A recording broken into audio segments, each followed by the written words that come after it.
In memory of her son, Philando, God, let there be restoration, rejuvenation, and rehabilitation in every action that takes place from this point on. My name is Valerie Castile, and I'm Philando Castile's mother. And as you guys know, he was murdered July the 6th, 2016 in Falcon Heights, Minnesota. On the night of July 6, 2016, 32-year-old Philando Castile was pulled over by Minneapolis police as part of a routine traffic stop. His girlfriend and her 4-year-old daughter were also in the car. Moments later, Castile became the latest victim of the killing of a black man at the hands of the police.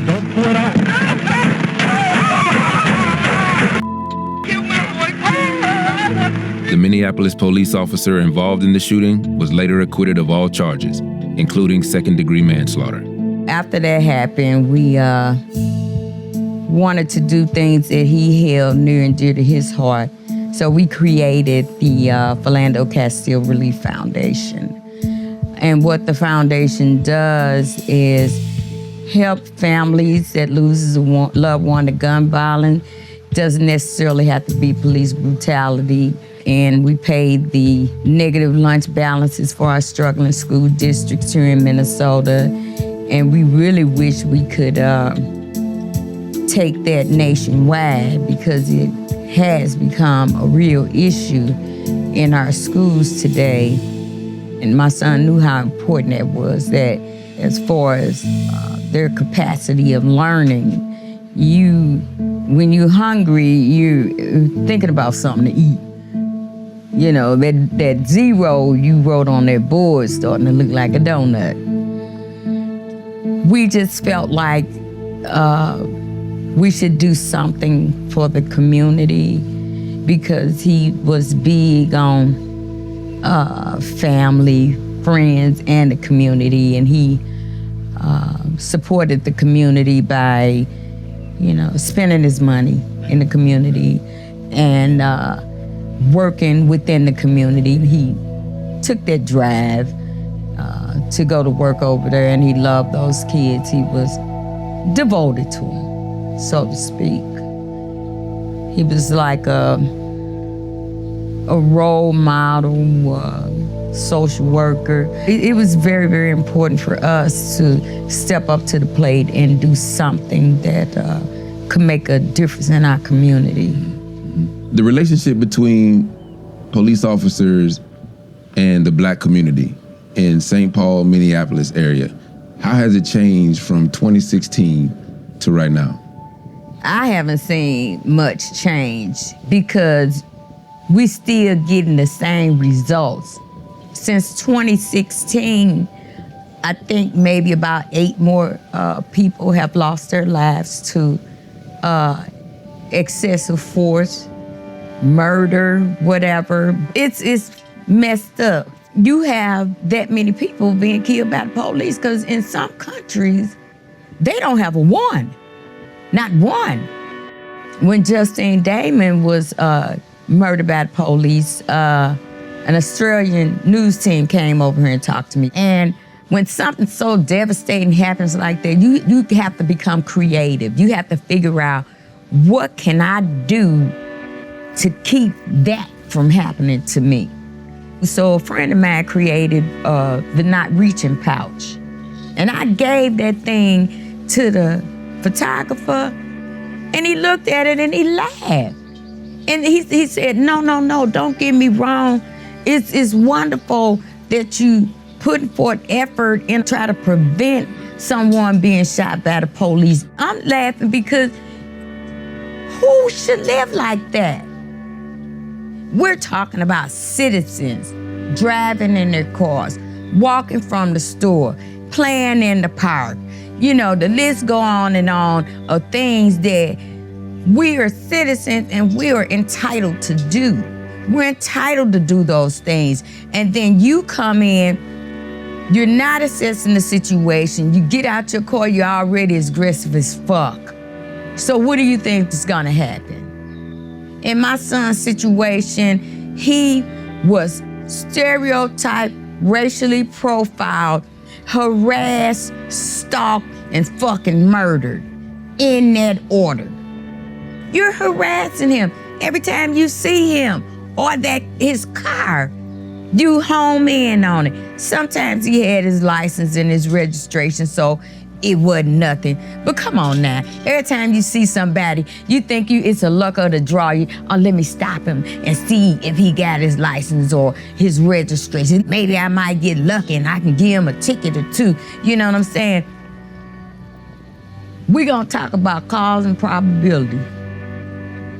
If you have a negative encounter so many times, the probability of a negative respond or reaction is going to happen. The odds were already against my son because he kept having these negative encounters with the police. And then in thus his murder, cause and probability. And nothing was done.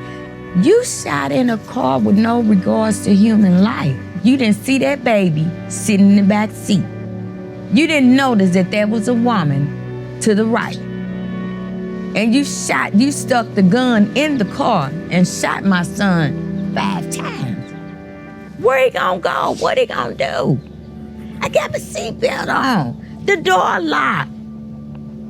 And then this motherfucker walk out the courtroom, nothing, smiling, you know. And then, you know, it's just that whole process was just some felonious bullshit, period. It was a circus. It was a show.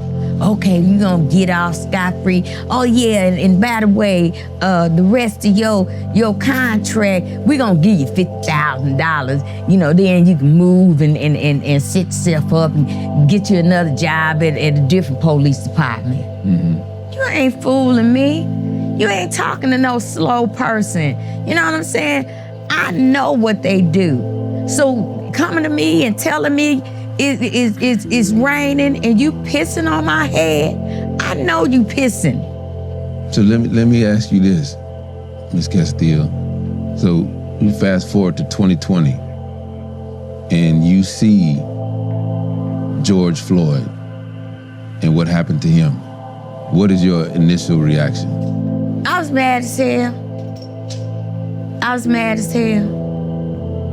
And the first thing I said, here we fucking go. Here we go. The lies gonna start pouring in. They gonna give the motherfucker the most minimal charge. Here we go again. I cried for that man just like I cried for my son. You know, I got thick skin and shit bothers me and I cry, but then it pisses me off to the point where, you know, I'm gonna do something about this shit. He put his knee on the man's neck. First of all, they lied and said there was some resisting arrest. And videos are slowly coming out that begs to differ. And clearly, him being handcuffed, he can't fight your ass now because I'm handcuffed, right? So now you get the brother on the ground and you got over 200 pounds on his neck.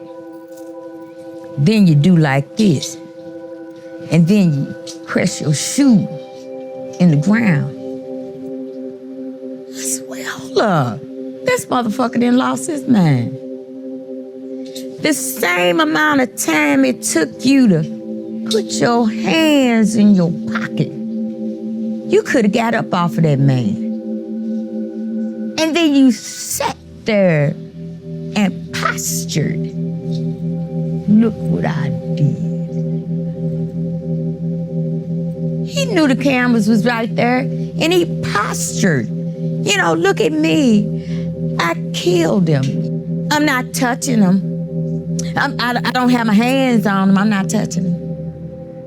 Any idiot knows that if you cut off the circulation of blood to the brain, 1, you're gonna pass out. 2, you're gonna die. Simple. It don't take a rocket scientist to understand that. And he talk like he an intelligent individual, so I know this motherfucker knew what was right and what was wrong. and you sat on that man that goddamn long. What the fuck wrong with you? What the fuck make you think that's right?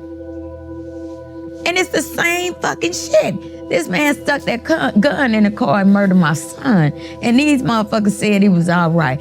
Y'all got to be crazy. And then they got this 30 feet scroll with maybe 150, 200 names of people that have been murdered by the police over the course of some decades. What you have right now is a situation that has been building up for decades. The abuse and the maltreatment, the inhumane treatment of people of color, the hanging, the dragging behind the car, the lynching, the burning of crosses on people's lawns, that shit that just came to the point where we were 1 degree from burning up. I told them in 2016, I said, we 1 degree, and we gonna blow the fuck up. Because what y'all doing is wrong. And we trying to meet, sit at the table, let you know you wrong. Let's go over these policies and see what we can change, because this cannot continue to happen. It just can't. Oh, well, we can have a working group. We can get some citizens together and we can talk about it, and we can write some things down. We can do a working group. We can do a panel. Yeah. Call in some people and we can do this. And it ain't none of that shit. Ain't none of it being used. They all just fucking recommendation. They put it in a book, put it on damn shelf, and it's gathering dust. I don't see you making the right changes, policies. When you wrote that motherfucker, it's an eraser on the other end. There is an eraser. Whatever you wrote, that shit can be changed. Obviously, the people are tired of listening to that same rigmarole and motherfucker spinning their wheels and just telling you anything. People ain't falling for anything anymore. This, what happened to George Floyd, your son, all of these inhumane treatments of black men and women, people of color by the police, has been building up. Absolutely. So what do you make of all of the protests that are happening across the nation?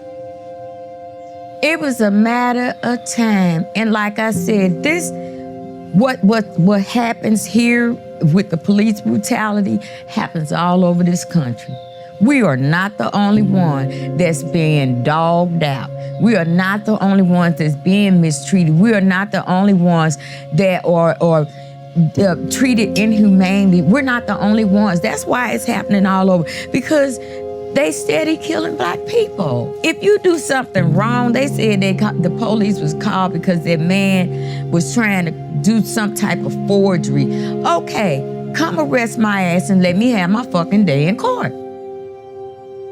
Let me have my day in court. That goddamn piece of paper, you didn't cash the motherfucker, so why did I have to die about some fucking money? Why didn't I have my day in court? Same with my son. If you said my tail light was out, when you stopped me, you could have gave me my motherfucking ticket and let me go on home and get my tail light fixed. I had to die because my tail light was busted because of your fucking imagination. All that shit is a figment of your fucking imagination. And black people are dying because of your imagination. We've been in the streets for the past couple nights. We've seen a lot. We've seen folks burning property, banks, and we've seen people peacefully marching the streets.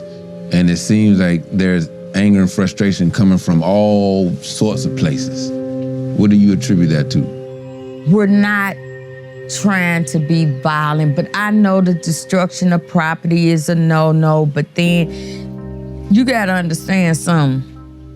We earth people, we spiritual people. We don't fuck with water or fire. Whoever's setting them fires ain't no black person.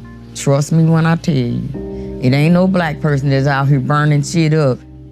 If you come with force towards an individual, you're gonna be met by force. And I applaud our governor because he has not sent in military force.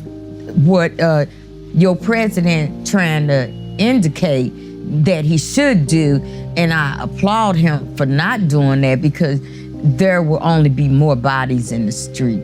You know, let this thing play itself out. And one thing I do want to mention is that whatever conversations they are having to try to fix this, there should be people from the community that know what they need in the community to sit down and negotiate and tell them what they need, because all that shit is just a word game.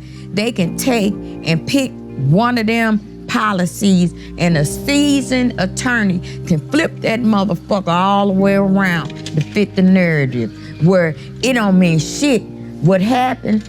I encourage our kids to become a police officer, become a fireman, become a district attorney, become a prosecuting attorney, because you can't beat this shit outside. You got to get in there and work that shit out. Just clean it out. Get in there and be the best damn person that you can be, and move them people out. Now I tell you my blueberry story. What is the blueberry story? You got this beautiful bushel of blueberries. There's one moldy one. You put it in the refrigerator. Come back two days later, 10 of them is molded now. You put it back in there. A week later, the whole bushel is moldy. So what I mean by that is, them guys, they work together true enough, and they hear one another talking about, yeah, I did this nigga like this, or I did that Mexican motherfucker like this. I know they hear stuff, but they ain't gonna say nothing. But then you wanna come in the hood and tell us, if you see something, say something. If you see something, say something. It's a culture, and it's not gonna change as long as there is not accountability. You know, it's to the point where they ain't scared. You know what I'm saying? There is nothing that they're afraid of. They ain't afraid for their jobs. They're not afraid for their careers. You know, they just do what they want to do. And until we get to that point where we hold them accountable and say, you know what? You need to get your own attorney. The union is not gonna back your bullshit. Do you think trust can ever be restored between law enforcement and the black community in Minneapolis and St. Paul? When pigs fly, I don't know, baby. I'm just joking right now, but I have no idea. There's a lot of repair work that needs to be done. You know, it falls back on the accountability part of this. You know, the statue, you know, you can't say it was murder because he didn't wake up that morning and say, oh, I'm gonna go find Philando Castile and I'm gonna kill him. Boy, you sound stupid as hell telling me that my son dead. I mean, it's apples and oranges. What the fuck? Call a spade a spade. It is what it is. And they need to go about this shit diplomatically and change this stuff, because you keep doing the same thing, you keep getting the same outcome. Ms. Castile, I reluctantly watched your son's video. It was painful. And watching George Floyd's video, there was something that, you know, he said he couldn't breathe, but at one point, he called for his mother. Yeah. So as a mother of a black son that has been killed by the police, what was going through your mind when you heard him say that? I am a very religious person, but you know, this mouth, it ain't got no filter, don't play, don't care, but I do love my father. And I had that conversation. I know exactly what happened in that car. My son, he didn't call for me, he called for his Lord. You know, he called on God. He said, Lord, why me? And God told him, he said, your work is done. You've done your job. I prayed for a while, God help me understand, what did you mean by that? My son died so that you and you could see exactly what's happening in this world. You needed to see what was happening. Sometimes the heart has to break for the truth to fall in it. And that's what happened. Everybody around the world heart was broken, but that truth fell in. This is what happens to black men. This right here, you saw it with your own eyes. You heard it, you felt it, you know exactly what happened. And my son called for God because he didn't know why this man killed him. My one and only firstborn fucking child, my only son. I had 2 children, now I got 1. Because this idiot had an imagination that my son, he got a baby in the car. See, he just didn't give a fuck about this baby and this woman. It's like his dignity and his honesty didn't mean shit to this guy. You understand what I'm saying? Yes, ma'am. And here, what the fuck do you want from us? First you sit up and say, you shouldn't lie to the police. And then you tell you lie to the motherfucker, you get shot. And then you tell the truth to him, you get shot. So what the fuck is left? What the fuck is going on? And you wonder why the people are doing what they're doing. It's so easy to fix the shit. It's not complicated at all. All you got to do is get some community members in all 50 states and go through y'all use of force policies. You know what I'm saying? Go through that shit with a fine-tooth comb, word by word, where it won't be able to be flipped this way and flipped that way. No, we want this shit solid, and we need for these people to be held accountable. What message do you have for black folks out there that's trying to understand what they need to do in order to fix this situation? Well, my message is quite simple, and I feel like this is the best avenue because I really did this state a solid in 2016 where I publicly asked people not to tear this motherfucker up. Every time I talk to these people, when something happens, I know y'all fucking up. We 1 degree from blowing up, you know that. I just want you to understand that y'all need to change.